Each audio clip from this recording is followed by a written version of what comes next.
BNP জামাত এনসিপির সঙ্গে প্রধান উপদেষ্টার বৈঠক বিকেলে ত্রয়োদশ সংসদ নির্বাচন ও সমসাময়িক পরিস্থিতি নিয়ে বিএনপি জামাত ও এনসিপির সঙ্গে আজ রবিবার বিকেলে বৈঠক করবেন প্রধান উপদেষ্টা ড মোহাম্মদ ইউনূস। প্রধান উপদেষ্টার প্রেস সচিব শফিকুল আলম জানিয়েছেন, কিছু রাজনৈতিক দলের সঙ্গে চিফ অ্যাডভাইজার বসবেন। বিকেল ৩টার সময় বিএনপির সঙ্গে এবং বর্তমান পরিস্থিতি এবং ইলেকশন নিয়ে আলাপ আলোচনা হবে। ৪:৩০টার জামাত এবং সন্ধ্যা ৬টায় এনসিপির সঙ্গে।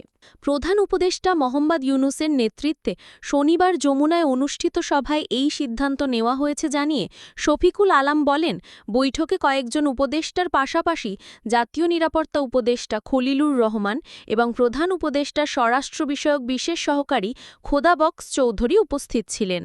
২০২৬ সালের ফেব্রুয়ারির প্রথমার্ধেই নির্বাচন অনুষ্ঠিত হবে।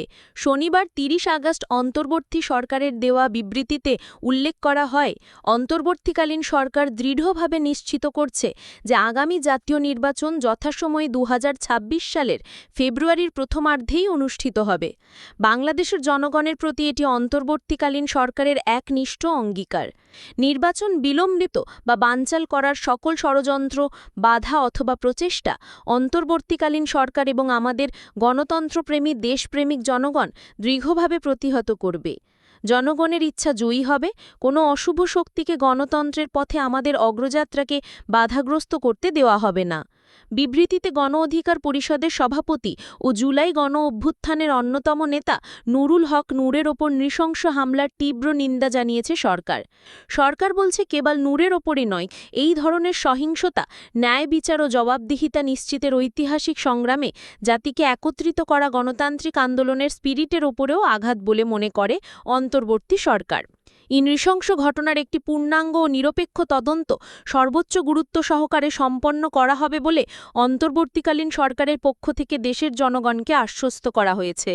বিবৃতিতে বলা হয়, প্রভাব বা পদমর্যাদা যাই হোক না কেন, জড়িত কোনো ব্যক্তি জবাবদিহিতা থেকে রেহাই পাবে না।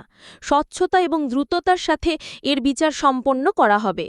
বিবৃতিতে আরও বলা হয়, তাৎক্ষণিকভাবে নুরুল হক এবং তার দলের অন্যান্য আহত সদস্যদের চিকিৎসা কার্যক্রম পর্যবেক্ষণের জন্য একটি বিশেষায়িত মেডিকেল বোর্ড গঠন করা হয়েছে। তাদের সর্বোচ্চ মানের চিকিৎসা সেবা নিশ্চিত করতে অন্তর্বর্তীকালীন সরকার প্রতিশ্রুতিবদ্ধ।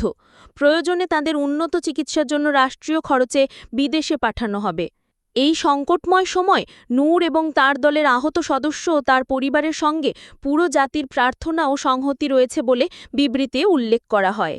২০১৮ সালে শেখ হাসিনার ফ্যাসিসি শাসনের বিরুদ্ধে কোটা সংস্কার আন্দোলনে নুরুল হক ঐতিহাসিক ভূমিকা পালন করেছিলেন বলে বিবৃতিতে সরকার বলেছে, একজন ছাত্রনেতা হিসেবে তিনি তরুণদের সংগঠিত করেছিলেন, বিভিন্ন মত ও কণ্ঠকে ঐক্যবদ্ধ করেছিলেন এবং অন্যায়ের বিরুদ্ধে নির্ভীকভাবে দাঁড়িয়েছিলেন।